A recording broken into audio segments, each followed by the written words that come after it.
जैसे ही फिल्म शुरू होती है हमें मैलोरी नाम की एक लड़की दिखाई देती है। वह अपनी कार में अकेले कहीं जा रही थी। उसकी शादी एक हफ्ते बाद तय हुई थी और इसलिए वह तैयारी के लिए शहर के बाहर जा रही थी। वह अपनी शादी को लेकर उत्साहित नहीं थी। उसे विश्वास नहीं हो रहा था कि वह शादी करने वाली है। वह चुप रही। वह अपनी कार को मेन रोड से सर्विस रोड की ओर मोड़ती है। वह सोचती है कि यह शॉर्टकट है और यह आकर्षक भी होना चाहिए, लेकिन जैसे जैसे वह आगे बढ़ती है उसकी कार डैमेज होती जाती है। मैलोरी अपनी कार स्टार्ट करने की बहुत कोशिश करती है, लेकिन फिर भी यह शुरू नहीं होता। सिग्नल भी नहीं थे ताकि वह किसी को मदद के लिए बुला सके। मैलोरी परेशान हो जाती है क्योंकि यह जगह सुनसान थी और उसके अलावा कोई नहीं था। इसी बीच एक अन्य व्यक्ति वहां आ जाता है। वह ईसाई नाम का एक लड़का था जो मैलोरी के प्रति सहानुभूति दिखाता है। वह उसकी कार की मरम्मत शुरू कर देता है। वह उसकी कार की मरम्मत करने में सफल हो जाता है। यह देखकर मैलोरी खुश हो जाती है। वह क्रिश्चियन को धन्यवाद कहकर चली जाती है। अभी तब सब कुछ ठीक था, लेकिन मैलोरी यहाँ बकवास दिखाती है। वह सोचती है कि उस लड़के ने उसकी कार की मरम्मत करके उसकी मदद की, लेकिन मैंने उसे सवारी देने के बजाय वहीं छोड़ दिया। वह यह सोचकर उसे कार में बिठा देती है। यह मैलोरी के पूरे जीवन की सबसे बड़ी गलती थी। शुरुआत में मैलोरी को इम्प्रेस करने के लिए क्रिश्चियन इधर उधर की बातें करते हैं, लेकिन जैसे ही वे कुछ दूरी तय करते हैं उसके बात करने का तरीका बदल जाता है। उसका व्यवहार अब पहले जैसा नहीं था। वह मैलोरी के साथ अजीबो बात करने लगा। मैलोरी समझ गई कि वह रास्ता है और उसे क्या चाहिए। वह कार रोक देती है और क्रिश्चियन को उसमें से बाहर निकलने के लिए कहती है, लेकिन वह इतनी आसानी से कार छोड़ने वाले नहीं था। मैलोरी को भी इसी बात की जानकारी नहीं थी कि वह बड़ी मुसीबत में फंस गई है। क्रिश्चियन अपना चाकू निकालता है और वह मैलोरी को चाकू से इशारा करके कहीं ले जाता है। मैलोरी को अपनी जान बचाने के लिए उसकी बात माननी पड़ती है, लेकिन मैलोरी ने नोटिस किया कि क्रिश्चियन ने अपनी सीट बेल्ट नहीं लगाई है। यह मैलोरी के लिए अपनी जान बचाने का मौका था। मैलोरी अपनी कार को एक वक्र से एक पहाड़ी से नीचे फेंक देती है। कार नीचे जाते हुए दुर्घटनाग्रस्त हो जाती है। मैलोरी सुरक्षित थी। गनीमत रही कि वह कार से बाहर नहीं निकल पाई, क्योंकि उसका पैर सीट पर बुरी तरह से फंस गया था। वह खुद को मुक्त करने की बहुत कोशिश करती है, लेकिन असमर्थ रहती है। हम ईसाई को बाहर देखते हैं। वह ठीक और स्वस्थ था। वह मैलोरी की तुलना में ठीक स्थिति में था। बाहर होने के बावजूद वह मैलोरी की मदद नहीं करता, बल्कि उसे मारने के लिए वहीं छोड़ देता है। मैलोरी मदद के लिए चिल्लाती रहती है। रात हो जाती है और कुछ भी नहीं बदलता है। मैलोरी अभी भी वहीं अटकी हुई थी। वह बच नहीं पा रही थी। स्थिति को देखते हुए उसका बचना नामुमकिन सा लग रहा था। कार का दरवाजा बंद था। रात होते ही ठंडक बढ़ जाती है और मैलोरी को ठंड लगने लगती है। मैलोरी कार में मौजूद कुछ कपड़े पहनती है और सर्दी से लड़ती है। वह हीटर चालू करती है क्योंकि कार में अभी भी कुछ बैटरी बची थी। उसने खुद को ठंड से बचाया, लेकिन कई समस्याएं थीं। चूंकि यह जंगल था और वहां बहुत से जंगली जानवर थे, वे मैलोरी की कार के इर्द गिर्द घूम रहे थे।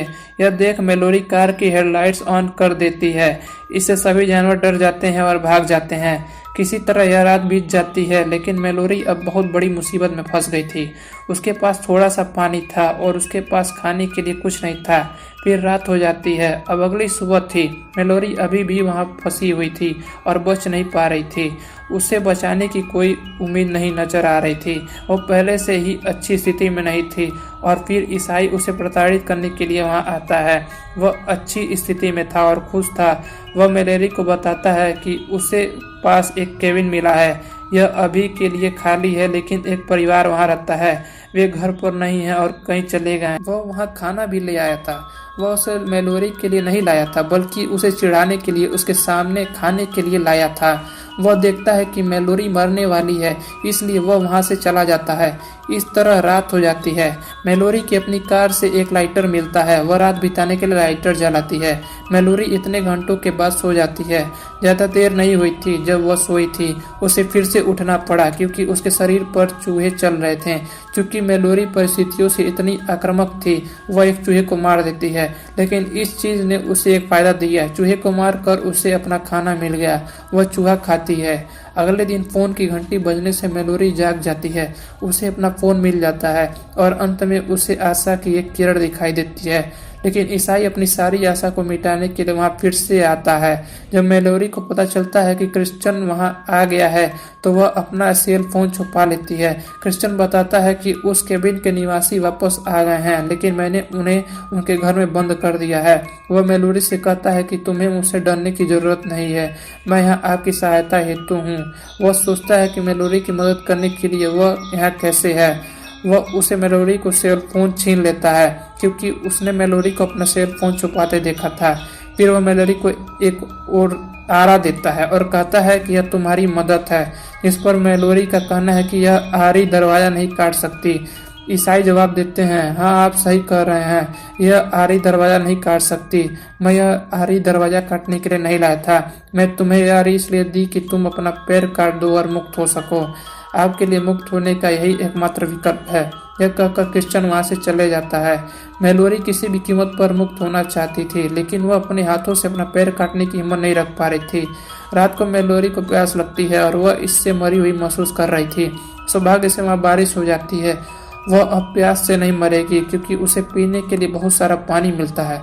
फिर वह जल्दी से रेडियो चालू करती है। बताया जा रहा है कि तेज बारिश के कारण सड़कों पर पानी भर गया है। चालक अपनी कारों को मुख्य सड़क से छोटी सड़कों की ओर से मोड़ रहे हैं। इसका मतलब था कि कारें वहां आएंगी जहां मेलोरी फंसी हुई है।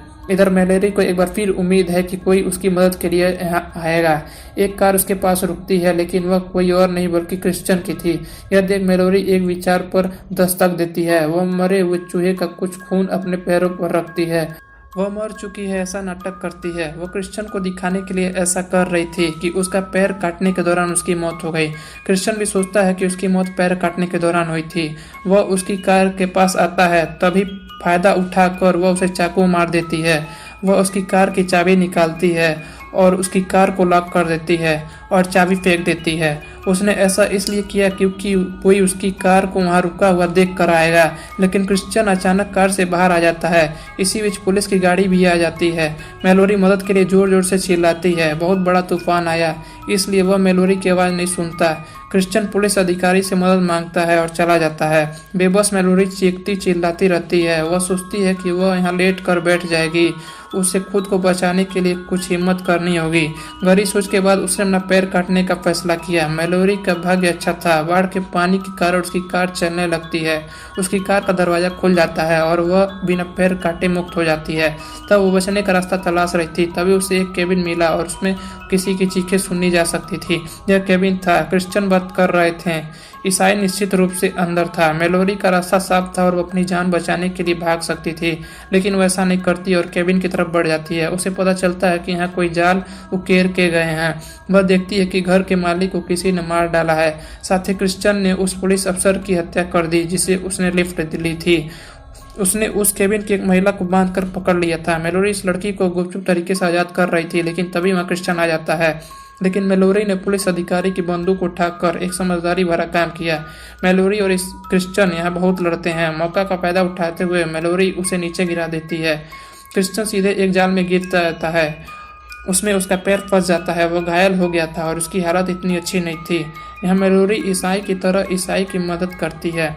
ईसाई का मतलब है क्रिश्चियन। वह क्रिश्चियन को चाकू देती है और कहती है कि अपने आप को बचाने का यही एकमात्र तरीका है। अपने पैर को चाकू से काटें और अपने आप को मुक्त करें। चाकू से पैर काटना इतना कठिन और दर्दनाक था। इतना कहकर मेलोरी उस लड़की को लेकर वहां से चली जाती है। तब हम मरते हुए क्रिश्चियन को देखते हैं। कुछ ही देर में उसकी मौत हो जाती है। इसका मतलब है कि मेलोरी ने उसका बदला ले लिया है।